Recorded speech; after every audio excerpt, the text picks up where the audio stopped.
अस्सलाम वालेकुम। आज के इस वीडियो में आपको बताएंगे बच्चों को ज़हीन बनाने का बेहतरीन तरीका। नंबर 1, आम तेल के बजाय सरसों का तेल इस्तेमाल करें। नंबर 2, मैदा के बजाय चक्की का आटा इस्तेमाल करें।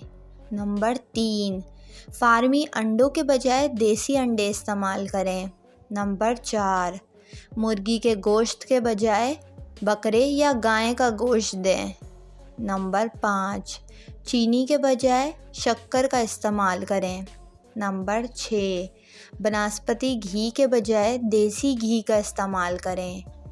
नंबर 7, सेब, गाजर और चुकंदर तीनों को मिलाकर इसका जूस बनाकर दिया करें। नंबर 8, पैकेट वाले दूध के बजाय ताज़ा दूध इस्तेमाल करें। नंबर 9, बादाम, सौंफ और मिश्री का पाउडर बनाकर दूध में दिया करें।